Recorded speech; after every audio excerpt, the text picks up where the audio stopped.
Hey everyone, thanks for tuning into this week's Feature Photographer of the Week. I am here with Casey Patrick. To give you a little background on myself, my name is Dustin Lucas. I am the co-owner of Evolve. My wife and I purchased this business a little over 2 years ago. I've been working for Evolve for over 10 years and working for Sal and with him for a very long time. And we're just excited to highlight and learn a little bit more about Casey Patrick. Hi guys, welcome. I am honored to be here, so thank you very much for having me, Dustin. This is really exciting. This is one of my passions. So, yeah, a little bit about myself. I have actually been photographing since I was 7. Wow. Worked at a local camera store here I'm from South Bend, Indiana.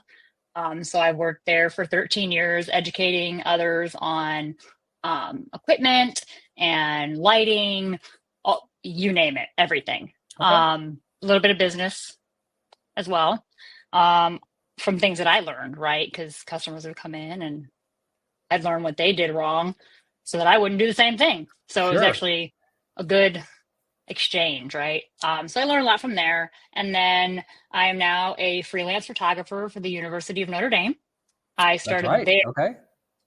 It's super fun. I really like it. That's a big client. I mean, that's that's yeah. So a lot of the things that I do is Notre Dame is one of obviously my largest client. So I'm with them quite a bit.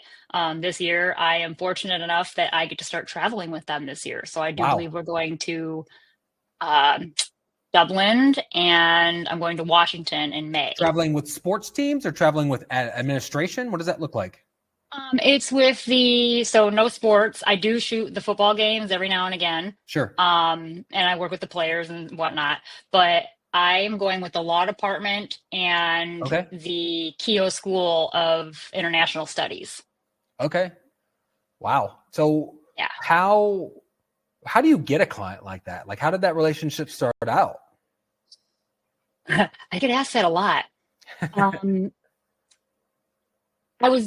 Been very blessed to be immersed in what I love. And so again, my old camera store that I worked for, I just met people through there and I'm very personable. I love people.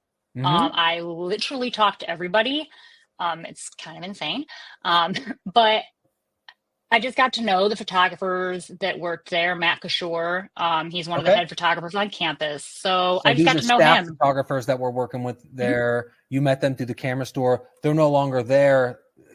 College shifted gears and going, let's freelance, or are you kind of like on the side when they can't cover stuff? How does that work? No, so I'm actually I worked under them for a little while. Okay. Because Matt is still the head of campus's photography. Okay. Worked under them for a while. But then they kind of switched gears. So now just because I know all the departments and I'm on their website as one of their preferred photographers, people just know to call me now. Again, I mean, it's honestly with anything, whether it's a big or a small client, it is really all about communication and talking with people and engaging with people. And that doesn't happen a lot, I don't feel like, anymore. I make it happen, but what do you mean? Like, you feel like in today's world as a business owner, it's kind of a surprise or a nice, like, happy accident when the owner picks up the phone and you're having a conversation, or expand on that a little bit more. So just not even that big. I mean, just meeting people. I can't tell you how many customers I have gotten just from meeting them in the store, standing in line at a grocery store, just having basic conversation, right? Sure. Introducing ourselves to each other. And that's usually how it ends up going. Because we obviously, one of the natural questions we end up asking if you're standing there for a while is, well, what do you do? Sure. Exactly. It always comes down and somebody's like, oh, that must be such a cool job. Yes, Being a photographer, how cool is that? Like, you must just be like, you know what I mean? You're just like, yeah, no, running your own small business is not for most. So it's like they forget that oh man, that must be so cool to be a creative. No, you're running a business. The cool part would be Yeah, no, I just kind of take pictures and people just Venmo me. It is cool. Like that's Right. that sounds That's cool. all I have to do. That sounds like That's a it. fun job. Absolutely. So talking through, I mean, we're talking a little bit about like organic marketing, word of mouth, relationships. Talk a little bit about how your business has shifted, because I know you're a Disruptor Marketing, client, and you've been using that. How has that shift been in your business, where it's like, it's a landing page, it's an email, and then you're like in the background, like waving, you know what I mean? How do you get that Casey personality out there with the marketing? How's that shift been for you? It's actually gone really well. Okay. So I really love what they have done with Disruptor. I am a huge advocate of it. It's changed my business dramatically. So it's definitely gotten better versus you going, I got to go to the grocery store, I got to go find clients. Hey, you're eating Cheez-Its too? Right, exactly. Oh, you can't work at that camera store forever and hope. Because, it's funny that you, from that perspective, and I don't want to jump off of this, but it's funny how you were educating and learning from clients at a camera store, very much so the same as me at like an Office Max, an Office Depot. Photographers are coming in and I'm like teaching them Lightroom on a Mac Mini on the floor. And I'm just billing them based on like, computer services, and it's like, oh, here's, an interesting way. And so it's like, it all kind of starts from like, I make $8, the business makes $100. You know how that works, and then eventually you got to span out. But back to the marketing part and in that, talk a little bit more about the change for the better. What does that mean, change for the better? Talk about that. So that kind of flows into some of the other things. Change for the better. Well, so the marketing, I was having trouble getting people in other than Notre Dame, right? Okay. That was your feeder for customers, Notre Dame. Right. Because you stopped working at the camera store and that wasn't as frequent as Notre Dame, but okay. Right. Yep. So then I was just Notre Dame for a while and getting people from that. And then I started immediately when it was announced with Disruptor out the gate. And I went all in and did my campaigns, and I set my first one out. And last year was the first time I did it. And I think I received like, I think I did 20 seniors that year. Okay. And then I just kept going. Right. And I just kept booking. Prior to that, how many did you just break into the senior market? Were you doing seniors? Yeah, I just broke into, but it was like more sporadic, or? I mean, I was always doing them because I've always done events and weddings. Weddings have been my primary, but I've always loved high school seniors. Sure. So I've always and when we're in the Midwest, there's so much money to be made with senior photography. People just don't understand what it's like to be a senior photographer in the Midwest. It's all mine, Yeah, it really is. And so, those are kind of my primary events. I'm going to be branching into this year, breaking into the boudoir scene. Oh, that's right. Yeah. Yep. So I'm going to. Is it going to be boudoir? Is it going to be beauty? Well, It'll be beauty. Have you picked? I'm going to go with probably beauty because it expands. You have anyways on that. So seniors, you did 20 last year. How many were you doing prior to that? 20 was it about average for you, or you're laughing? Yeah. I'm laughing because it was like a couple. And that was probably word of mouth, or people you knew. You were photographing friends' kids, right? Because I've kept myself quiet. I've been doing this for over 20 years. Sure. Behind the scenes, where I never marketed or really was like, hey, come hire me for your wedding, come do this. And then once my kids got older and my life had a change, I was like, you know what? My dad did it at 40. He went into business as an entrepreneur, and now he's retired and did fabulous with his business. And I'm like, I would say a bad word, but I don't want to say it. Yeah, that's fair. Fuck it. I mean, I'm going to go all in, and I'm just going to start my business. So about 4 years ago, when I got with Notre Dame, that really brought a lot of confidence too, because when you're looking at clients, right? I've done customer service all my life, but when you're working with clients, there's that's just a whole different world of people, and they understand what it is to do really hard work. Because yes, my Disruptor makes it easy for me, because my clients now, I can literally get on my calendar and I already have phone calls Like I have probably like over 50 phone calls in my calendar right now that are going to be had. And I've been doing them every week. Sure. And those are just leads coming in. Phone is ringing. That's money. That's money on the other end. Yep. Right. But it's a lot of work on this back end. Right. And so getting into this and really taking that leap into making that commitment to make it more of a full time, it was a really, really scary decision. So everybody out there, I promise you, you are not alone. Even to this day, making big decisions is scary. Sure, it's a big risk. Right. So what job did you left? Camera store job? You left position at Notre Dame, or what position did you leave to go full time? I left my camera store job, which was like a family to me. Sure. And I also didn't make a lot of money. Just to gotta give you, I'm not ashamed to say this. 4 years ago, when I decided to start, I was working at that store and I was making less than 20 grand a year. Sure. And I have three children. Just throw that out there. Yeah. Now, just turned my taxes in. That's always a fun time. Love taxes. Those are great. Use QuickBooks. Yeah. I broke 150. That's insane. 150. Every year I've doubled, almost tripled because of adding in editing help. My one big struggle was wondering, you have to delegate. Well, you got to send out, you're doing that much work. You can't, Notre Dame's not going to wait on their projects. Your live clients aren't going to wait. You got to build teams around you where you're focused on when there's a camera in your hand, you're making money. You're getting on the phone, right? There's money. Right. And the sales part, which we haven't really talked about. You jumped in 4 years ago, Notre Dame. Did you start as a shoot and burn photographer? Did you start? Not when I launched my LLC. Not when I launched my LLC, I didn't. Okay. Which was 4 years ago. Okay. But before that, yes, I was a shoot and burn because I had worked for other studios too part-time, and I saw the work that goes behind it. And back then we didn't have the tools and the products that we have now available. It's really great. Like, I honestly love using you guys because with my own editing,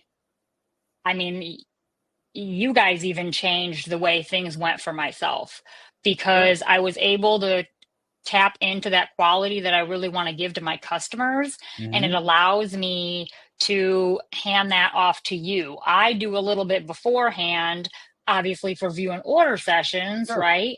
But then my final products, I send everything because I don't have that kind of time to sit there and give them what I really want to, right? Sure. And part of that is a customer experience, which means I had to budget. I had to think methodically. I had to pick goals and this wasn't all done overnight. As you know, I didn't choose you right off the bat, right? Sure. Like, this has been a couple years, and it's just building, again, relationships and goals and a business plan and knowing where your money is going. So many photographers around here, even not so much our bigger ones, but the smaller ones that I would see, they don't even know their own cost of goods. So of course you're not going to be able to buy new gear or supply that product for your customer because you're not putting you're not looking at it as a business. It's getting looked at more as a hobby because you think you might not be good enough. But if you just throw yourself out there and you start implementing these little things and have a plan, but be willing to pivot if you need to, because those changes have to happen sometimes, it's doable. And it's 100% worth it because I've seen it work in my own business and I was absolutely terrified. I didn't think I would be able to do it. I never thought I'd make this kind of money by myself, and I'm still going. My goal this year is insane. So let's talk a little bit about this year versus last year. You did 150K. That's, taken 4 years, and like you said, it's been kind of doubling over time. But I mean, I'm sure like when you did your first year of photography and you're like, I just made $45,000. I made 2.5, you know, you're like, I was like, I was making $18,716 selling cameras. And it's like, and no matter how much I loved it and doing that job, like you get what you put into it. You just show up and do the job. You're an employee. right. Now it's not, I have $45,000 to your pocket. Of course, we know all that. But as you're, growing and growing your business, and now you have customers coming in, you might, I'm assuming you've had some customers that have photographed with you prior to you doing the LLC. And then you had customers maybe coming back now and they're like, holy shit, Casey, like you got your shit in order. You know what I mean? Like you got these products. Yeah. It's a full process. You've already got the relationships. You've built those relationships, but now you have this brand where if they truly value what you do and they truly value that relationship, you're not driving around in a, $200,000 car and they're like, yeah, you're just, you're paying for my expensive stuff. Like you live in that community, you're offering a luxury product. Like there's a luxury premium to that. So so a little bit like kind of circling back to the sales process and you doing that with clients. You have a brick and mortar studio now? I have an office. Out of your home? I'm actually operating out of an office. So like I said, it's one piece at a time. So that was one of my goals last year was I did start doing IPS, going to coffee shops. And or our library here has lovely rooms that you can rent for free and they're quiet. So we would go, I did that for a while. And I would actually library IPS, huh? Yeah, library IPS, man. It's quiet. It's great. You can take a coffee in there. And I actually started buying my product. I would get just little pieces, like the small versions, just what I could afford to start, right? Because a lot of times you don't have that capital to get going. Yeah, sure. And so that's just what I did. And I would take these little products and I would show them. And I had small packages. And then I just kept once I started getting more money in, I started expanding, right? Okay. And now I offer all kinds of stuff. And I wanted, because I have up-leveled so much in my own work and the quality that I'm delivering to people, I wanted that to also reflect on the business brick and mortar side, if you will. Okay. So I decided to rent a little office, and it doesn't cost me like nothing. Sure. In my, and I'm right there by Notre Dame. I found a perfect spot. So that's where you're doing your IPSs now, some of your client meetings, the consultation. So you've kind of broken from, I think almost every photographer has been like, I meet my wedding clients in coffee shops. And it's like, that works for like, if you're not doing IPS, maybe you're not a shoot and burn photographer, you throw it all on pick time and it's all online sales. Again, whatever works for you. But I think at the end of the day, in order for you to kind of, what's your new ceiling, 200K, 250K, 300K, you're not going to get there without sales, right? Right. Otherwise, it's the opposite. I'm going to work twice as hard. My service is probably going to go to shit a little bit. My turnaround time, hey, you got a good price. You can wait. I think that only goes so far because now, there are plenty of people that are just popping up, buying cameras, undercutting. They are the, kind of red ocean, a bloodbath to the bottom, like trying to get that $1,000 wedding. They're like $1,000 for a weekend. I'm a teacher. I work at a restaurant. I'm making $20,000 a year. I work at the camera store. Why would you not say no to like 5 to 10 cheap weddings? That's an extra 10K in your pocket. You just added your income, 50%. Those photographers, like you say, a hobby, or those part-timers, they'll always exist. And if they creep into your business, shame on you for not adjusting your business. And so like you will not stand out as well. I'm really responsive and I have a really good quality work. But when you're a shoot and burn photographer and you don't offer those next level services, when there's nothing unique about your business, I'm sorry, but a lot of people are learning how to edit and use AI tools and they're learning how to make cool shit. Now, if they have bad vision, we see that shit all the time where I'm like, your flashlight's coming this way and your son's in, like, I love photographers that edit, it's the best because I use it as use cases for the business. And I show it to the team and I go, what's wrong with this image? And they're like, oh, well, the car seems a little great. I'm like, no, look where the sun is. Look where their shadow is. Are there two suns? Two light sources. So it's all that kind of fun stuff. It's like, that's a fake sky. And so it's, I kind of jump into that more so of like, you're doing the office, you're doing the online sales, IPS is a core part of your business. Mm-hmm. So where do you find yourself moving into other genres? You said beauty is something you're going to move into. Are you too busy now with seniors, with families, with Notre Dame to break into beauty? So you're going to maybe fill beauty in when you get slower. What does the rest of the year look like for that kind of marketing strategy? I love that question. That's been a lot on my mind. Right. A lot on my mind. So sorry, my hair's hot. So my thought is, what I would like to do is my problem right now is I don't have a space to do it in consistently. Okay. So I do have other ways to work around that, spaces that I can rent. So right now I'm thinking of like maybe putting on weekend ones maybe and doing it like possibly out of an Airbnb. beauty sessions at a place you're renting. And it's kind of like not mini sessions, but everyone's running through the set, right? Yes. Okay. Yeah. Okay. Yeah. Kind of like that. However, my big goal is I am on the hunt for a bigger space. Sure. Well, you can do IPS. Right. You can do studio work. Okay. Yeah. What's rent? Yeah. Well, rent's $1,500 a month.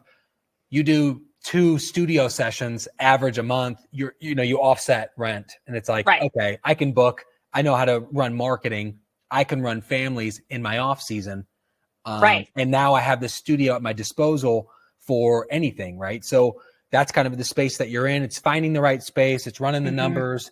You don't want to add a $25,000 expense into your 150 growth. You just ate all your profit, right? Right. Bye-bye. But that investment, but I was just going to say, I also don't look at it that way either, like eating up all that money, right? Sure. It's because of Sal's training, as you've already known, you work with him as well. And I didn't know shit about business. That was not, I am a right brain girl. Sure. all the way. And learning from him is he's fun. He's exciting. I love how he cusses. He's crazy like I am. So I'm like, sure. I get along with you perfectly. You are just fine. I get this, like connection matters with a mentor, but like, if you can find somebody that can give that to you and help you with that, just listening to his knowledge, was just really helpful and really made me realize where I was going wrong and actually recognize that at the time I wasn't really treating it as much as a business as I should have been. Sure. So absolutely. I was like, no more. I'm doing this. And my thought was, if I don't do this now, I have been putting it for years, going back and forth with wanting to do it all the time, like for a full time. Sure. And you're talking about year-round photography tied to weather and conditions, and you're talking about that. Yeah. That and business in general, just being in business. Sure. I was afraid of it, because I didn't know business that well. So, getting that education from him was nice, and it helped me understand how to do a little more structuring so that I can get to the space where I am at now to be planning and thinking about getting a studio space, because in the beginning it's overwhelming when you think about all the things, but you just got to take one little bite at a time. And I figured if I didn't try it, and I would much rather try it and fail than not try at all. Because worry, write excuses, try to perfect what the perfect place would look. I mean, it's okay to go and get the thing to market first, adapt, adjust later. Otherwise, it will never happen. So your perfect studio space, you're probably going to move out of that in 2 years. Like, to find your perfect studio space would be silly. Find a space that works and jump in. And I think, to kind of recap, starting from your camera store days to, landing, Notre Dame and through those connections, and now with marketing, and now you're ramping up all that, working on your business aspects. That's really exciting. I've learned even more about you after working together for 2 years and known you for a while. And you've been a part of the Shutterfest group, Shutter Magazine team, and all that kind of stuff. And so But thank you so much for sharing that about your business. I'm hoping the listeners out there are finding a lot to kind of learn and to latch onto. But we will do this again next week. And thank you again, Casey, for doing this for us. We appreciate it. Thanks, guys. Good luck to everybody. See ya.